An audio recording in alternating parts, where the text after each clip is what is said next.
lagi untuk kegiatan baca fikih pada subuh hari ini.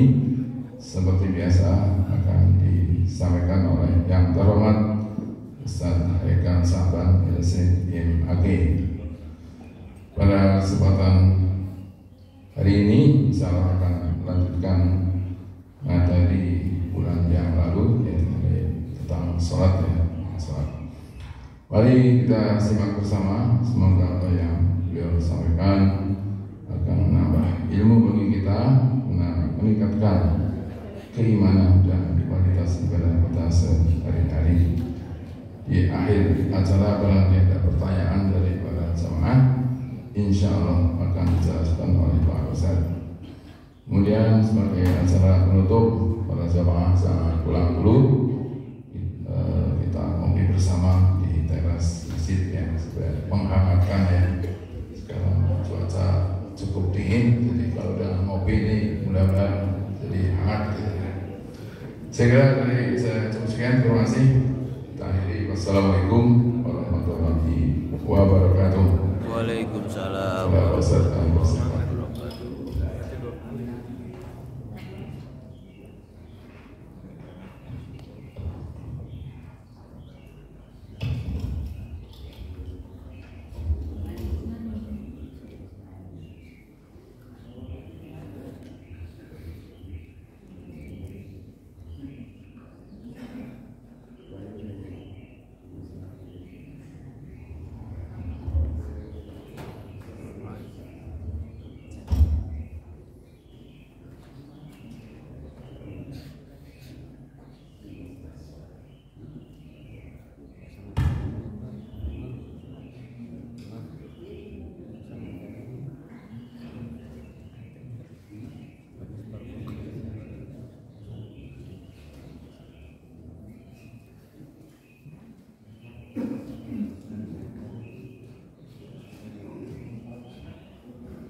Sinyal tadi sekarang sudah masuk.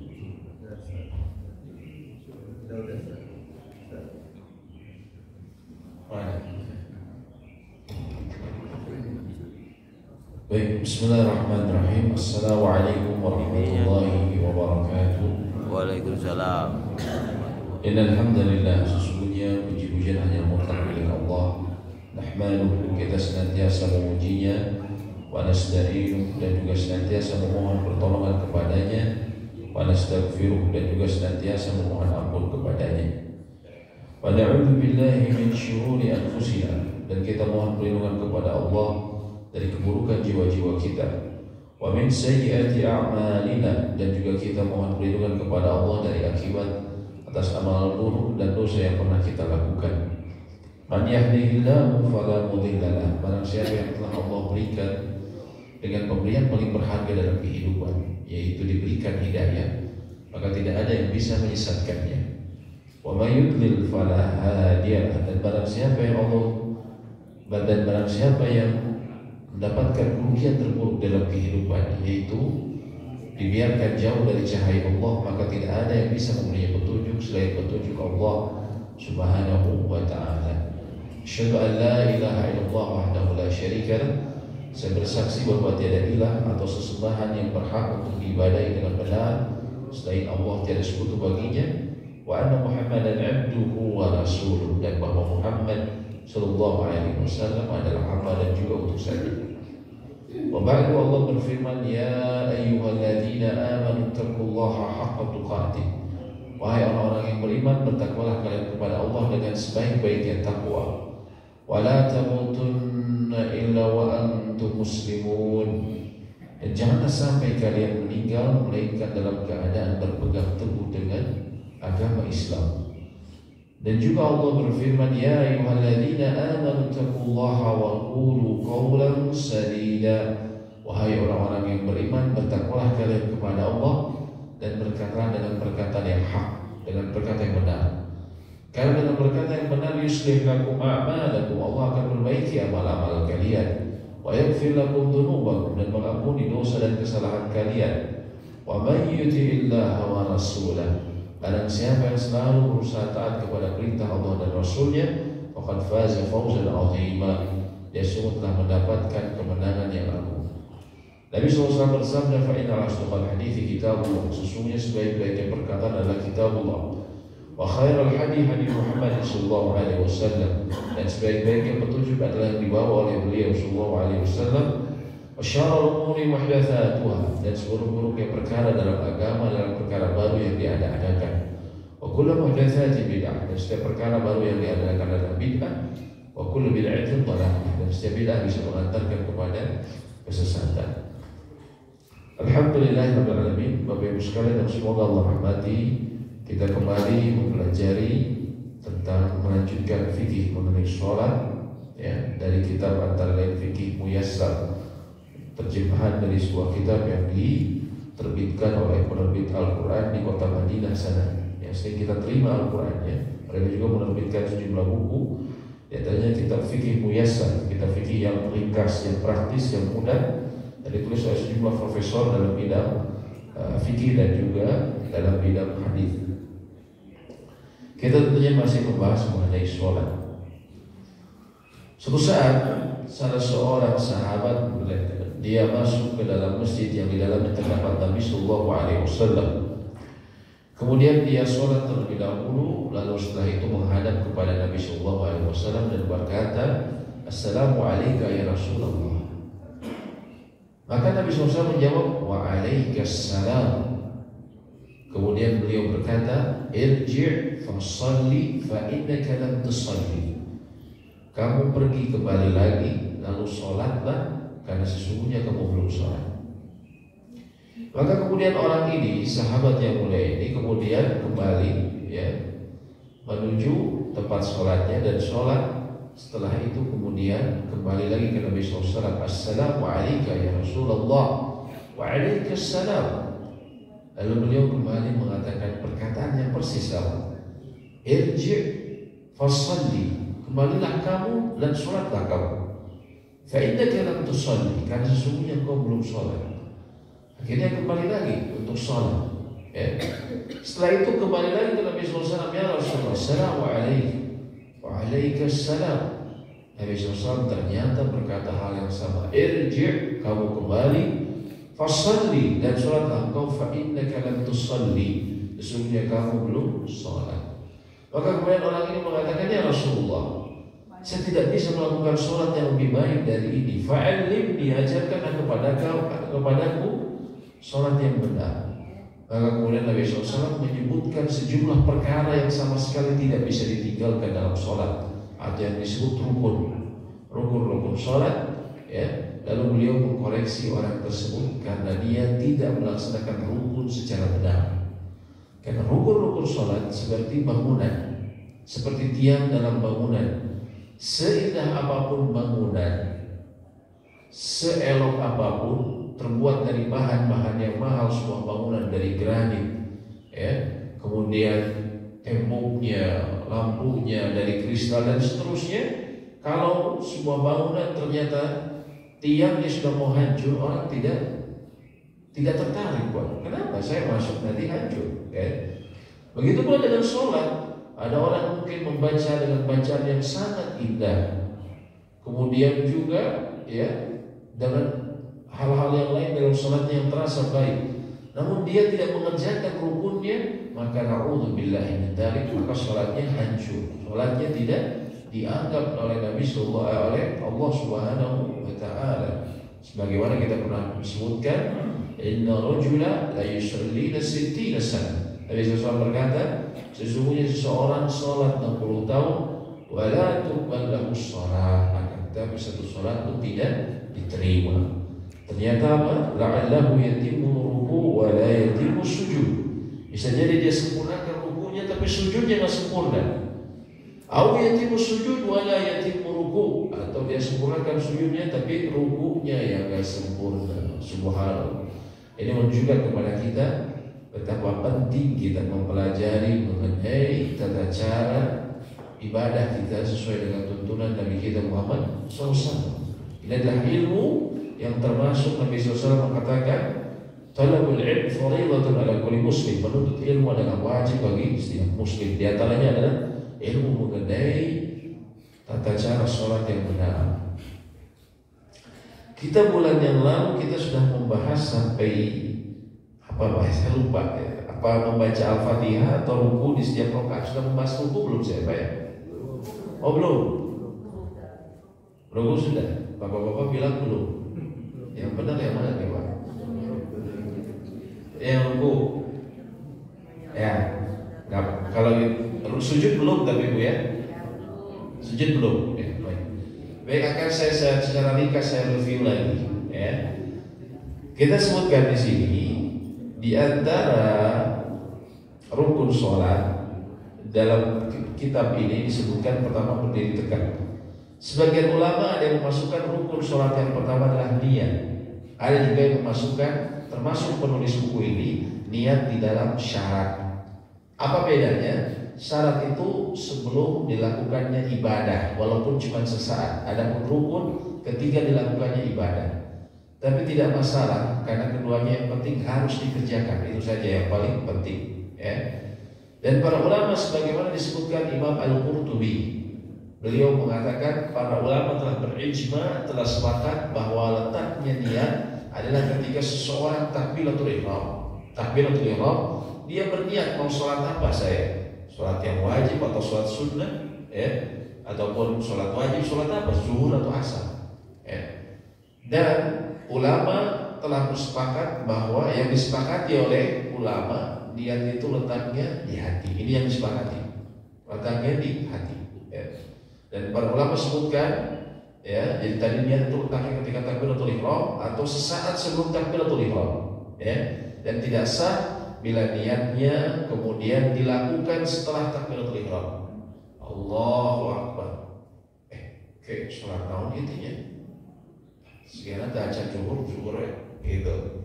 Tadi asalnya orang-orang sama-sama mau sholat asar, tapi dia sadar saya belum sholat zuhur ya, karena pekerjaan saya sampai biasanya di proyek gitu kan, sampai lupa. Akhirnya dia berpikir, saya sholat zuhur aja. Bolehkah berpindah niat setelah takbiratul ihram? Jawabannya tidak boleh. Ketika dia berpindah niat seperti itu, maka dia telah membatalkan sholatnya. Sehingga seseorang ketika sholat juga baru takbir, baru dia berpikir sholat apa ini? Oh sholat ini. Terkadang kita seperti itu ya. Kalau seperti itu maka dia harus takbir lagi dan berniat ketika bersamaan atau sesaat sebelum takbiratul ihram. Sejumlah ulama, contohnya Imam Malik ya, rahimahullah ta'ala, beliau mengatakan diperbolehkan niat sebelumnya. Misalnya ketika seseorang berwudu, saya mau niat sholat apa nih wudu saya ya, selama tidak berjauhan waktunya, ya. Dan juga ada ulama yang mengatakan kalau seseorang sudah pergi ke masjid untuk niat sholat zuhur, maka itu sudah dianggap niat. Namun untuk pendapat yang berhati-hati, yang disepakati, niat itu ketika sebagaimana dikutip oleh Imam Al-Qurtubi, niat itu ketika dia bertakbir atau sesaat sebelum bertakbir. Ini yang umumnya ulama faham ya. Kemudian seseorang kita ketahui ya, yang berikutnya adalah berdiri tegak dalam sholat fardu bagi yang mampu. Kita telah sebutkan tidak boleh seseorang apabila dia memiliki masalah punggung misalnya atau tidak kuat ya. Mohon maaf, kalau seseorang tidak punya masalah punggung ya, dan dia misalnya saya tidak kuat untuk ruku, lalu kemudian dia langsung duduk dalam sholat fardu, tidak boleh, harus berdiri terlebih dahulu. Kalau dia masih bisa berdiri, maka dia harus bisa berdiri. Minimal apa? Minimal takbiratul ihram dan juga membaca Al-Fatihah dia harus dalam keadaan berdiri. Bila memang masih mampu berdiri, ya. Sebagaimana bahkan para ulama, contohnya Imam Syafi'i mengatakan, andaikan dia harus menopang tubuhnya ditopang oleh seseorang yang dengannya dia harus membayar, maka bayarlah orang tersebut, kata Imam Syafi'i. Atau kata Imam Ahmad, boleh juga kalau seseorang sama sekali tidak kuat, dia bersandar kalau memang seperti itu. Ya, ini dalam sholat fardu. Tapi kalau seseorang punya masalah di lututnya, maka tidak mengapa ketika ruku kalau dia tidak bisa duduk, ya, tidak bisa ruku, maka dia duduk. Maka dia duduk ketika ruku. Kalau dia masih bisa sujud biasa, maka dia sujud, ya, maka dia sujud biasa. Tapi kalau tidak bisa, dia lebih rendah posisinya dibandingkan ruku ketika dia menundukkan tubuhnya. Tapi artinya seseorang selama masih bisa berdiri, tidak boleh dia kemudian langsung duduk dalam sholat fardu. Dan itu di darat ataupun dalam mukim ataupun dalam keadaan kita safar. Contohnya apa? Dalam kendaraan, misalnya kita naik kereta, ada ruang sholat. Sekarang ruang sholat, alhamdulillah, walaupun masih diskriminasi, ya diskriminasi di sini artinya apa? Yang kelas bisnis ke atas, kalau ekonomi nggak ada. Kelas bisnis itu dekat Reskolka ada musola. Kelas ekonomi tidak diberikan. Apa orang yang di ekonomi nggak pernah sholat atau apa ya? Nggak juga kan ya. Jadi semoga Allah perbaiki ya. Memberi petunjuk pada orang-orang yang berhubungan dengan kereta api ini. Kalau yang kelas bisnis ada musolanya. Nah, ketika kita ada musola, ya, kita tidak boleh sholat duduk. Ya, kalau kita bisa ke musola, maka kita sholat di musola. Karena Nabi SAW, kalau beliau sholat fardu, beliau turun dari kendaraannya. Kalau sholat sunat, Nabi SAW pernah atau beberapa kali di atas kendaraannya langsung. Tapi kalau sholat wajib, sholat fardu, beliau turun dari kendaraannya. Antara lain hikmahnya kata para ulama, agar dia bisa berdiri. Ya. Wa qumu lillahi qanitin, Allah berfirman, dan berdirilah melaksanakan sholat kepada Allah sebagai orang-orang yang tunduk, dalam surat Al-Baqarah 238. Ini para ulama telah sepakat bahwa yang dimaksud wa qumu lillah, ya, di sini dan berdirilah, ini ulama telah sepakat bahwa yang dimaksud dalam ayat ini adalah dalam sholat, telah ijma. Ya, sehingga tadi dikatakan termasuk rukun sholat yang tidak bisa ditinggalkan adalah berdiri. Kecuali dia tidak mampu, memang benar-benar tidak bisa berdiri, maka hendaklah dia duduk. Ya, dia duduk. Dan menurut mazhab Imam Syafi'i, kalau duduk yang bagi mereka yang afdol, bila tidak mampu, maka duduknya adalah duduk iftirash, seperti bapak ketika di rakaat kedua duduknya, atau duduk di antara dua sujud, duduk iftirash kalau memang itu yang afdol. Tapi kalau tidak bisa, sesuai dengan keadaan kita, atau misalnya di kursi, bisa jadi kursi, maka duduk di kursi. Berdasarkan kata Nabi SAW, "Sholli qa'iman fa illam tastati fa qa'idan." Bila tidak mampu salat berdiri, maka duduk. Fa illam tastati fa 'ala janbin. Maka bila tidak bisa, maka hendaklah dia berbaring. Ini review ya. Saya sudah praktekkan belum Pak urutan kalau orang tidak bisa berdiri? Sudah ya? Yang ke samping duduk, oh sudah, alhamdulillah. Kemudian takbiratul ihram. Takbiratul ihram ingat ucapan Allahu Akbar-nya, bukan bukan gerakannya. Bukan gerakannya. Gerakannya sunnah. Yang sunnah antara lain Nabi SAW disebutkan beliau terkadang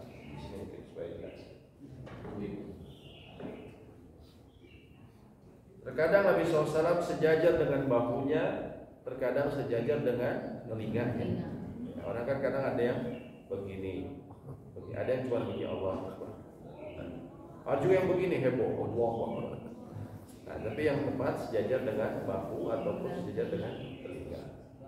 Ya, seperti itu. Dan Nabi SAW disebutkan, ada riwayat yang menyebutkan beliau menghadapkan ke kiblat. Ya. Ada yang seperti itu, tapi sebagian ulama lain yang mengatakan yang penting sejajar dengan bahu ataupun sejajar dengan telinga. Tapi ini hukumnya sunnah. Kalau bapak lupa, bapak langsung masuk gini, Allahu Akbar. Ini sah. Yang masalah kalau kita sudah melaksanakan dengan benar gerakannya, tapi kita lupa mengucapkan takbir Allahu Akbar, maka sholatnya tidak sah. Ini umumnya terjadi pada apa, Pak? Kalau kita masuk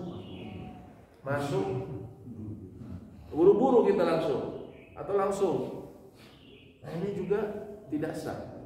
Tadi disebutkan ada rukun harus berdiri, terus kemudian rukun yang berikut takbiratul ihram.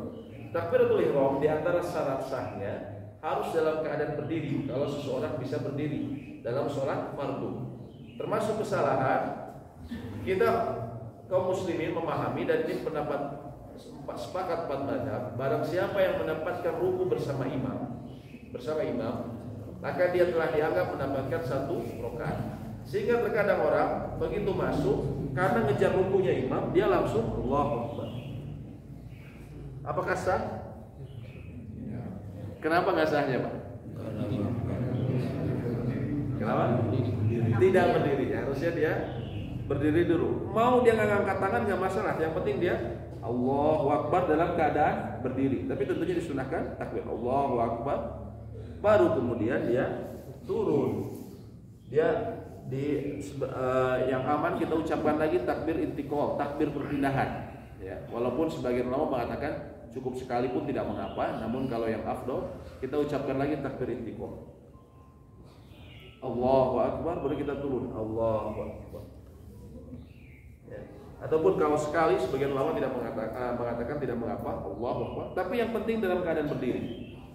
Jangan kita masuk langsung Allahu Akbar, ataupun dia setengah Allahu Akbar. Nah, ini tidak boleh. Harus dalam keadaan berdiri. Dan yang namanya takbir itu dijaharkan atau disirkan. Yang disebut dijaharkan, suara kita minimal terdengar oleh orang sebelah. Kalau disirkan, minimal atau maksimal suara kita terdengar oleh telinga kita, atau minimal kata Imam Malik mulutnya digerakkan. Jadi takbir yang bawah, kenapa? Saya dalam hati. Ini gak sah menurut para ahli ilmu. Takbir yang bawah atau istilah mingkem, takbir mingkem itu gak sah. Dan kita sudah sebutkan ya mengenai kesalahan dalam membaca Allahu Akbar. Orang membaca yang fatal antara lain dia memanjangkan Allahu Akbar. Karena itu artinya Allah, apakah Allah Maha Besar. Kemudian membaca Al-Fatihah secara berurutan, membaca Al-Fatihah secara berurutan. Yang sering ditanyakan kan kalau makmum gimana? Apakah dia harus membaca atau tidak? Yang disepakati imam dan orang sholat yang sendirian munfarid itu hukumnya wajib dia membaca Al-Fatihah menurut jumhur mayoritas ulama, ya. Tapi yang diperselisihkan apa makmum? Apakah makmum ikut membaca? Ya. Di sini ada 2 pendapat, pendapat Imam Syafi'i yang membaca, pendapat Imam Malik dan Imam Ahmad bin Hanbal tidak perlu membaca kalau sholat jahar, kalau sholat sir baca, kalau sholat jahar perhatikan saja. Dan ini pendapat yang kuat. Hanya saja untuk kehati-hatian sejumlah ulama muhakkik peneliti belakangan mengatakan dia tetap membaca Al-Fatihah karena memang ada riwayat dari Nabi SAW ya, bahwa beliau melarang seseorang membaca di belakangnya, tapi ketika diketahui bahwa itu adalah Al-Fatihah maka beliau membiarkannya. Sehingga sejumlah ulama sekarang mengatakan untuk berhati-hati, baca saja kalau kita sempat. Antara lain kapan sempatnya? Indah sakatatil imam, ketika imam misalnya diam, setelah bilang amin ada diam, kita baca dengan cepat. Atau kata Imam An-Nawawi bisa juga misalnya di rakaat pertama ketika imam membaca iftitah kita bisa. Kata Imam Nawawi ada 3 pendapat dalam mazhab Imam Syafi'i, tapi kata Imam Nawawi yang sahih adalah bisa baca di waktu tersebut ketika imam membaca iftitah ya. Jadi secara hukum sebagian ulama mengatakan tadi sebenarnya kalau dalam sholat jahar mendengarkan saja sudah cukup. Saya juga cenderung pendapat ini, namun untuk kehati-hatian kalau kita sempat kita baca saja. Dan itu yang difatwakan antara lain oleh Grand Mufti Saudi Arabia Syekh Abdul Aziz bin Baz. Kemudian ruku, telah kita ketahui bahwa ruku harus lurus selama tidak ada masalah dengan punggung kita harus lurus. Kemudian iktidal bangkit dari ruku kita juga harus tegakkan. Tidak boleh hanya persinggahan saja, tapi memang kita menegakkan, ya. Lalu kemudian kita sujud. Kita review lagi sedikit. Ketika ruku, maka kita taruh tangan kita supaya memudahkan kita ruku yang lurus. Taruh tangan kita di atas apa ini Pak namanya? Tempurung lutut. Tempurung lutut dan disunahkan, bukan wajib tapi disunahkan kita melebarkan, disunahkan. Nabi SAW terkadang meluruskan, terkadang juga seperti itu. Tapi yang penting adalah kita berusaha lurus. Di antara kesalahan adalah orang menaruh tangannya di pahanya.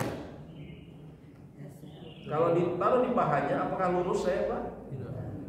Saya menanjak, betul nggak? Ada juga orang yang di bawah dari tempurungnya begini. Lurus nggak Pak? Ini menurun. Saya sering mendapatkan orang yang dia taruh di bawah ini, dia bilang Pak harus lurus kalau ruku. Oh iya ini lurus, makanya saya begini, saya di bawah ini. Kalau perasaan kayak yang lurus, tapi kalau orang lihat ternyata bengkok, nggak lurus Pak ya, malah menurun. Jadi yang tepat kita taruh di atas tempurung lutut kita. Dan kata Aisyah radhiyallahu taala anha, Nabi SAW tidak mendongakkan dan juga tidak menundukkan. Jadi beliau biasa seperti ini. Kan ada orang suka begini. Ketika ditanya kenapa begitu, kan harus melihat tempat sujud. Ya, melihat tempat sujud disunahkan. Ketika apa? Ketika berdiri. Kita disunahkan pada tempat sujud. Tapi ketika ruku kita tidak disunahkan seperti itu, tapi disunahkannya lurus ke bawah seperti itu. Ketika kita ruku, ya. Dan harus tumaknina. Orang terkadang lurus tapi dia cuma sebentar, Allahu Akbar, langsung dia bangun. Kalau tidak tumaknina maka ruku kita tidak sah. Yang disebut tumaknina ini adalah kita berdiri, ruku dalam keadaan yang benar sejenak dengan durasi waktu minimal sependek seseorang membaca zikir terpendek di situ. Zikir terpendek apa Pak? Subhanallahil azim. Nah, baru dia boleh bergerak. Ini yang disebut tumakninah, batas minimalnya. Ya. Dan itu dibaca saat gerakan itu. Orang terkadang membaca memang Subhanallahil azim sambil perjalanan di korting. Ini nggak boleh. Harusnya dia baca dalam keadaan di sini. Subhanallahil azim. Ya. Minimal sekali Subhanallahil azim dalam keadaan tenang. Baru dia bangkit. Sami'allahu liman hamidah. Rabbana lakal hamd. Ya. Sami'allahu liman hamidah ini ada berbagai macam variasinya dan semuanya hadisnya sahih. Ada Rabbana lakal hamd, ada Rabbana walakal hamd, ada Allahumma Rabbana lakal hamd. Ada juga Allahumma Rabbana walakal hamd. Ada yang pakai wa, ada yang enggak, ada yang pakai Allahumma, ada yang enggak. Itu semuanya sahih. Ya. Selain dari Sahihain, dari Bukhari dan Muslim. Tapi yang penting, paling penting kita berusaha tegakkan punggung kita. Tidak sah seseorang yang i'tidalnya cuma Sami Allah, Allah. Itu banyak Pak. Ini nggak sah. Kenapa? Orang nganggap ini bukan rukun, ini rukun tersendiri. Terkadang ada orang yang nggak mau rugi, dia nunggu imamnya Allahu Akbar, Allahu Akbar. Jadi dia nggak mau rugi, jadi dia pikir dia udah setengah jalan ya, jadi nunggu sampai imamnya bilang takbir lagi, baru dia turun. Allahu Akbar. Seperti itu, ini nggak boleh. Harus kita berusaha bangkit dan luruskan Sami Allah dan dia tegakkan. Kata Nabi SAW, hatta tadilah qa'imah, sampai kau berdiri dengan baik. Sami Allahu liman hamidah. Rabbana walakal hamd. Sami Allahu liman hamidah untuk imam. Jawabannya Rabbana walakal hamd untuk makmum. Untuk imam dan orang yang sholat sendirian. Orang sendirian juga Rabbana walakal hamd dan juga membaca Rabbana walakal hamd. Rabb kami, Rabbana sami Allahu liman hamidah. Allah maha mendengar orang yang memujinya. Rabbana walakal hamd. Rabb kami, bagimu segala pujian. Rabbana walakal hamd. Kemudian kita turun. Yang sering kadang orang bertanya, mana yang duluan, ini atau tangan? Ya, tangan atau lutut? Ya. Nah, ini terdapat perbedaan pendapat ulama. Mazhab Imam Malik mengatakan dalam sejumlah athar dari sahabat mengatakan, disebutkan bahwa mereka tangan terlebih dahulu. Ya. Adapun selain mazhab Imam Malik, mazhab jumhur mengatakan lutut terlebih dahulu, karena juga ada athar dari sahabat yang menyatakan bahwa mereka lutut terlebih dahulu. Mungkin ada yang mengatakan, katanya kan nggak boleh seperti unta, ya. Yang unta seperti ini. Nah, ini justru para ulama berselisih. Yang seperti unta itu yang depan dulu atau dijunjung dulu. Kalau Bapak lihat di YouTube yang tulisan bahasa Arab, orang yang berpendapat tangan dulu nih bilang kalau yang ini duluan itu seperti unta. Nih video untanya nih, dilihat nih. Orang yang di belakang juga dibuat video, ini unta justru pakai depannya dulu kan. Jadi semua saling menguntakan gitu kan. Satu sama lainnya. Tapi yang tepat, sebagaimana disebutkan oleh salah seorang ulama besar di Jazirah Arab, Syekh Al-Khudairi, beliau katakan yang tidak boleh itu, yang seperti unta itu, kalau kita jatuhnya, cara jatuhnya, ataupun tangan, tapi kan suka ada yang segitu Pak, suka gebruk, nah itu nggak boleh ya Pak, itu yang nggak boleh. Adapun masalah menurunkan mana yang duluan, ini ataupun tangan duluan, itu masalah afdoliyah. Kedua-duanya mengatakan sah. Mau ini atau mau tangan duluan itu afdoliyah. Jumhur mengatakan yang afdol ini terlebih dahulu. Imam Malik mengatakan yang afdol seperti ini. Ya. Artinya namanya afdol kalau suatu saat yang biasa kita nurunkan ini duluan, terus kita merasa kapok, kita lebih mudahnya tangan duluan. Tidak masalah kita tangan duluan. Yang tidak boleh itu tadi apa Pak? Ngegebruk, gitu. Biasanya nggak boleh ya. Ngegebruk langsung. Setelah itu kita sujud. Ya, di sini disebutkan rukun berikutnya adalah tadi bangkit dan i'tidal, ruku dalam keadaan, dan dari ruku dalam keadaan berdiri. Jadi i'tidal ini adalah rukun yang sama sekali tidak bisa ditinggalkan. Ya. I'tidal. Jadi i'tidal ini bukan hanya sekedar tadi nongak segitu saja Pak, harus lurus.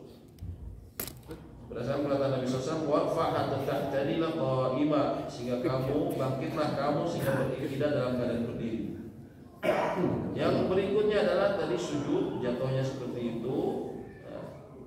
Dan kita harus ingat, dalam setiap rakaat itu ada 2 kali sujud.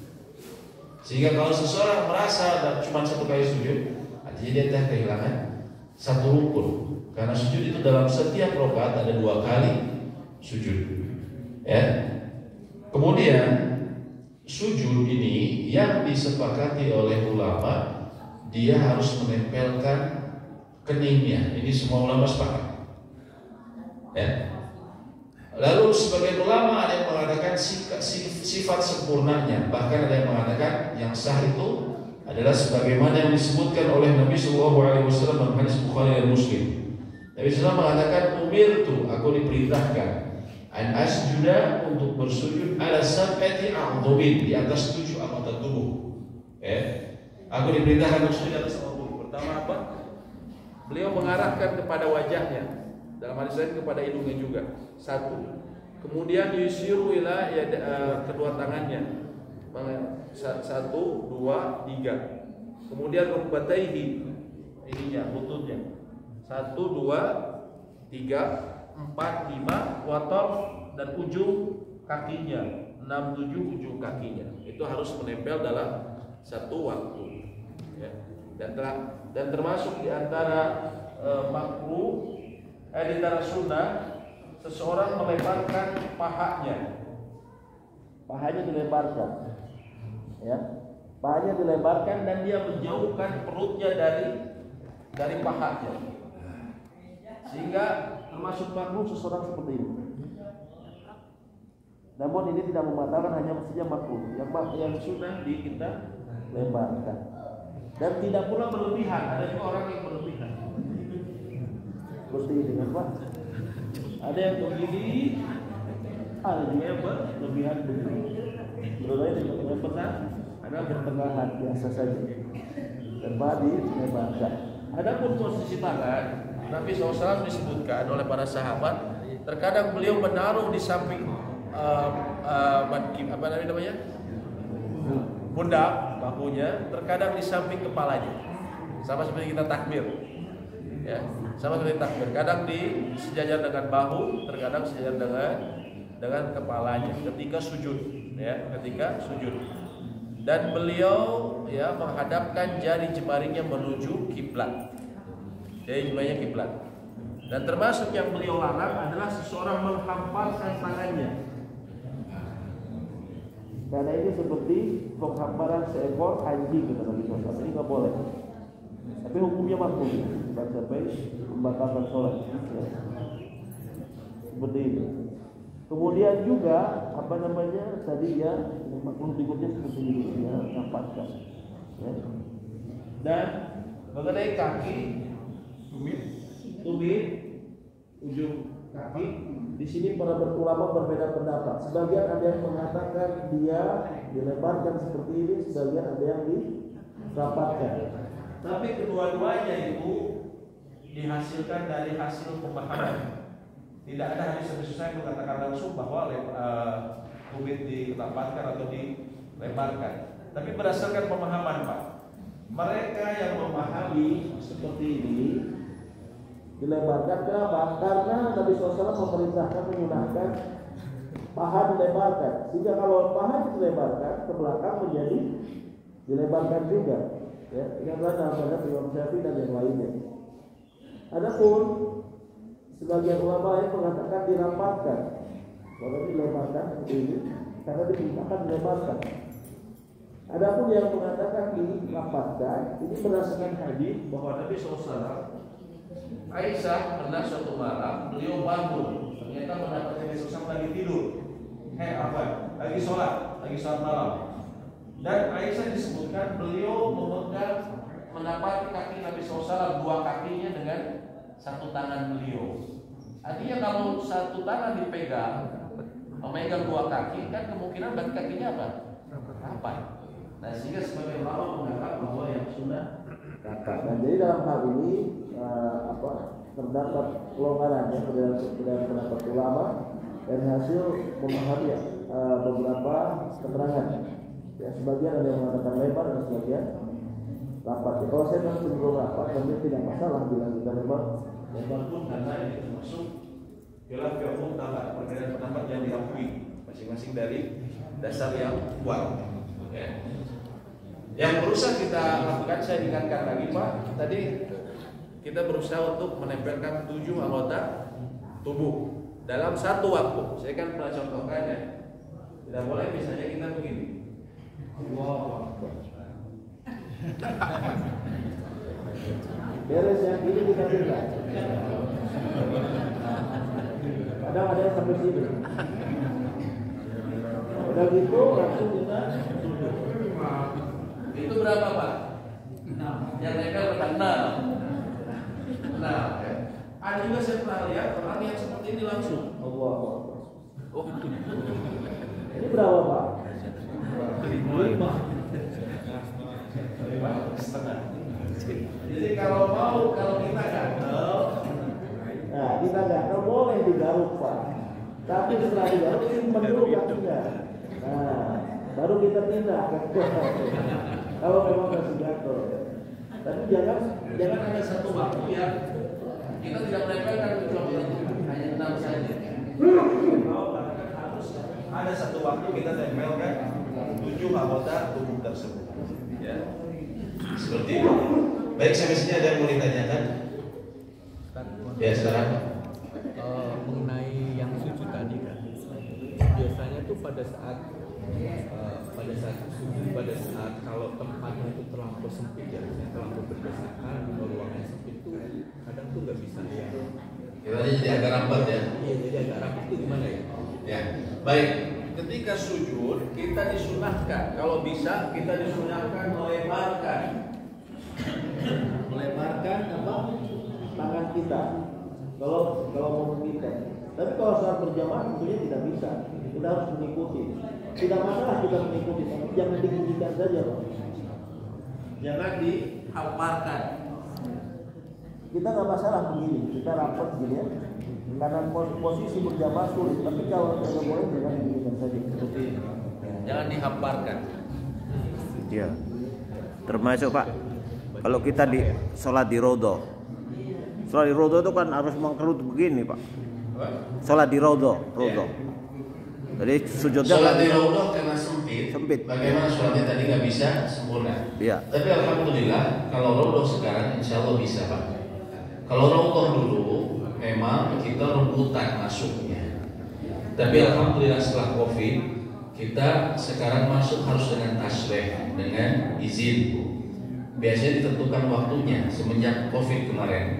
Ditentukan waktunya, Bapak jam berapa nih tasrihnya. Nanti kita bareng-bareng sama travel ataupun kita bisa pribadi pakai aplikasi namanya Nusuk. Jadi masuknya ditentuin.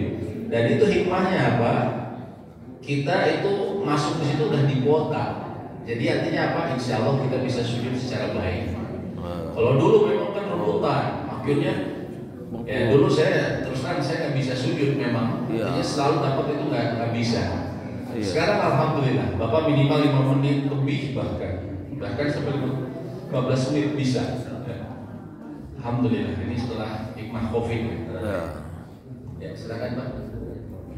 Terima kasih Pak.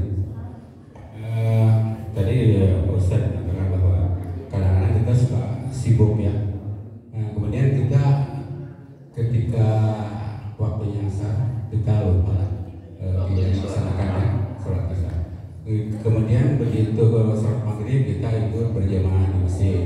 Kemudian ada sholat isya juga kita melaksanakan berjamaah.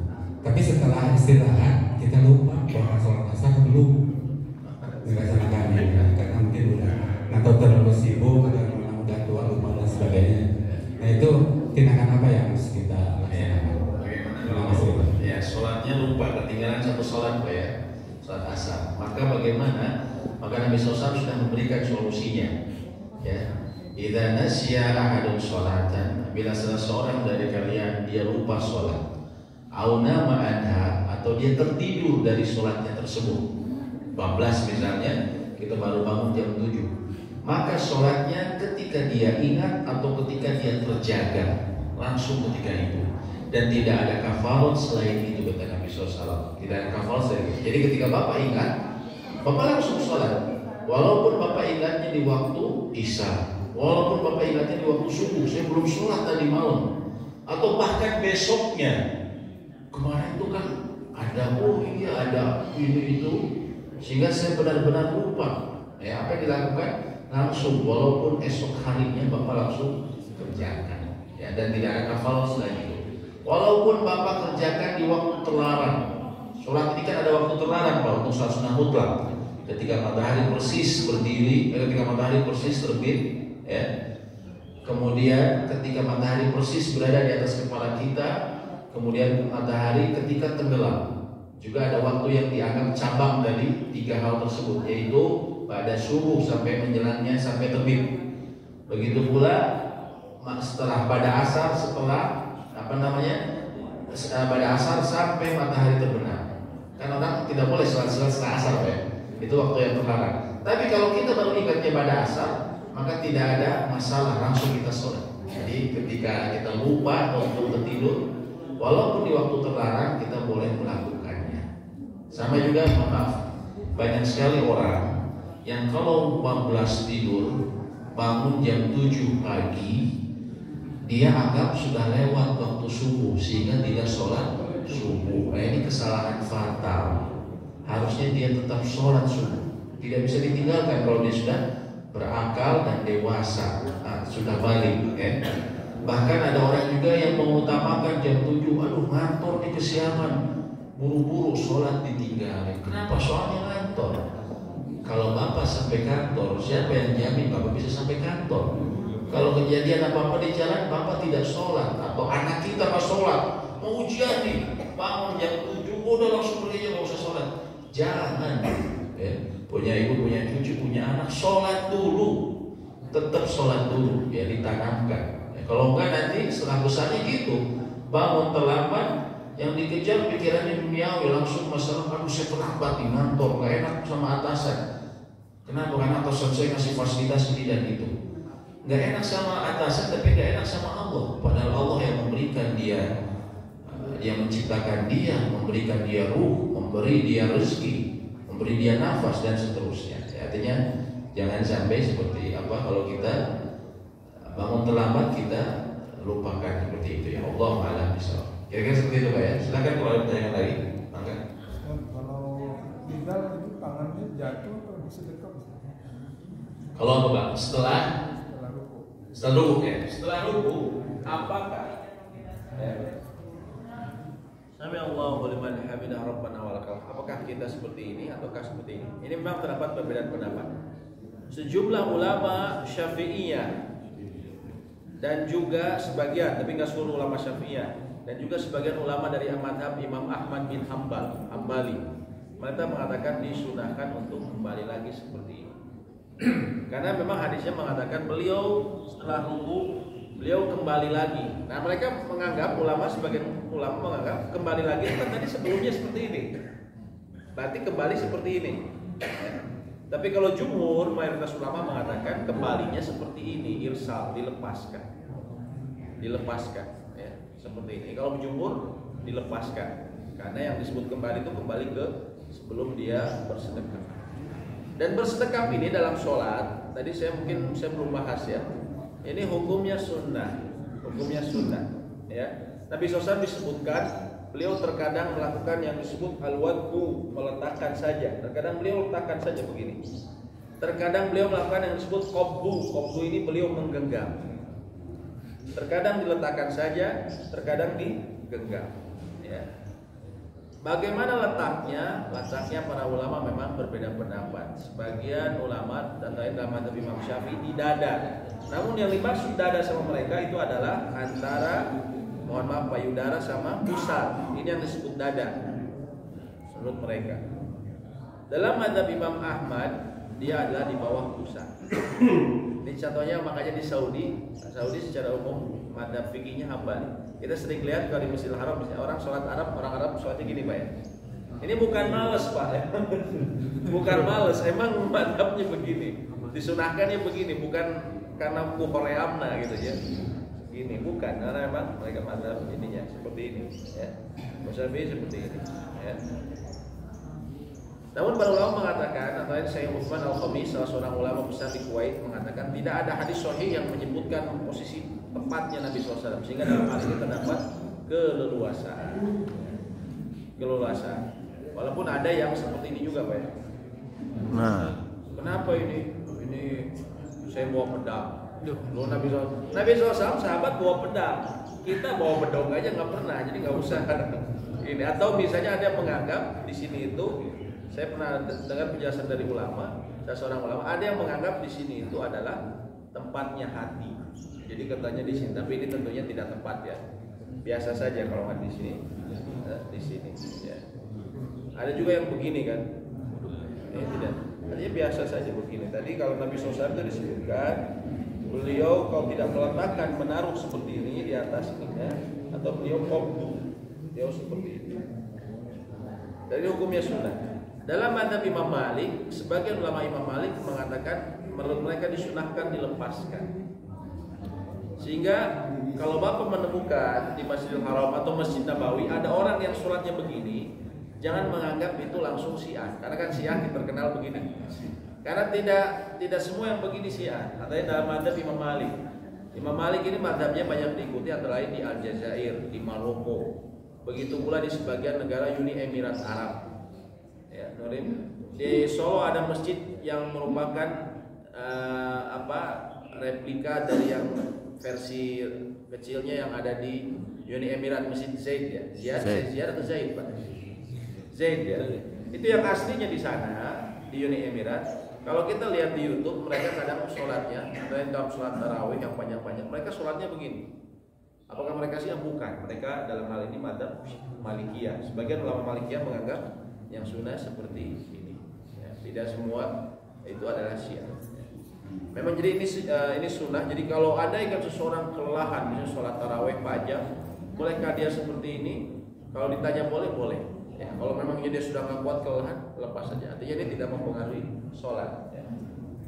Seperti itu. Baik, ada lagi yang ditanyakan? Posisi duduk di antara dua sujud Ustaz, ada yang singkat seperti ini. Iya. Ya, posisi duduk di antara dua sujud. Posisi duduk di antara dua sujud. Yang pertama disunahkan iftirash. Pertama begini. Iftirash. Kok saya dapatkan misalnya ada orang yang seperti ini? Sebagian ulama ada yang menganggap seperti ini sunnah. Kenapa? Karena memang ada athar dari sahabat Abdullah bin Abbas. Beliau pernah melakukan yang disebut ik'a, namanya ik'a. Dan ik'a ini menurut beliau sunnah. Nabi SAW terkadang melakukannya sesekali, tidak terus-menerus. Beliau lakukannya sesekali. Sebagian yang mengatakan ketika dia Nabi SAW kelelahan, beliau duduk sesekali. Tapi ini hanya untuk sholat, hanya untuk duduk di antara dua sujud. Bukan ketika tasyahud awal boleh seperti ini, enggak. Untuk duduk di antara dua sujud. Duduk di antara dua sujud. Adapun umumnya beliau seperti ini, iftirash. Ya, silakan. Kalau hukum sebelum takbiratul ihram itu membaca ta'awudz atau bahkan ada yang baca Anas gitu hukumnya. Allahu a'lam bishawab. Ya, kalau membaca Anas Allahu a'lam. Tapi kalau membaca ta'awudz memang ada sejumlah riwayat yang beliau memang berta'awudz karena waktu itu pernah ada syaitan yang mengganggu, yang berusaha mengganggu beliau membaca ta'awudz ya. Adapun membaca surat seperti itu Allahu a'lam. Nanti kita harus cek lagi penjelasan para ahli ilmu ataupun riwayat-riwayat yang menyebutkan seperti itu. Ibu-ibu ada yang mau ditanyakan? Silahkan. Ya. Bapak-bapak ada yang bertanya lagi sekarang? Sikap kita pada saat masuk ke masjid, azan sedang berkumandang, selalu ada berdiri semua itu. Oh, maksudnya gimana? Jadi kalau sedang ada azan kita masuk, semua berdiri si yang baru datang itu. Oh, untuk menjawab azan ya? Nah, apakah itu memang begitu atau bisa? Ya, tidak masalah. Kalau selain sholat Jumat tidak mengapa. Kita masuk ke masjid, waktu itu lagi berkumandang azan, kita berdiri dulu untuk jawab azan, lalu kemudian kita sholat tahiyatul masjid, maka itu tidak mengapa. Tapi kalau sholat Jumat yang disunahkan, kita begitu masuk langsung kita sholat saja, langsung kita sholat. Kenapa? Karena kata para ahli ilmu, mendengarkan khutbah itu lebih utama dibanding dia mendengarkan menjawab azan. Sehingga ketika masuk yang utama bagi dia langsung sholat tahiyatul masjid, baru kemudian dia duduk supaya dia bisa mendengarkan secara sempurna khutbah. Ya, itu. Jadi kalau untuk sholat Jumat seperti itu. Ya. Allahu a'lam bishawab. Ya, silakan. Kalau pas lagi sholat, kalau misalnya maksudnya ingin lebih fokus, khusyuk gitu, merem, Ya. boleh gak Pak? Bagaimana hukum dengan memejamkan mata dalam sholat? Para ulama katakan hukumnya makruh, tidak disukai. Ya. Kenapa? Karena itu disebutnya tasyabbuh, sholatnya menyerupai ahli kitab. Sebagian ahli kitab itu kalau mereka beribadah, contohnya Nasrani, mohon maaf, kan tangannya digenggam terus sambil nutup mata, ya kan? Itu memejamkan mata. Begitu pula disebutkan orang-orang Majus juga seperti itu, memejamkan mata. Ya, sehingga para ahli ilmu katakan hukumnya makruh karena tasyabbuh. Tapi namanya hukumnya makruh itu bukan haram. Makruh itu kalau ada hajat kita boleh lakukan. Beda sama haram. Kalau ada hajat kita boleh lakukan. Contohnya apa? Di depan kita orang pakai kaos tulisannya macam-macam. Panitia kemerdekaan 17 Agustus RW 09 atau Panikibul. Pak RW, Pak RW.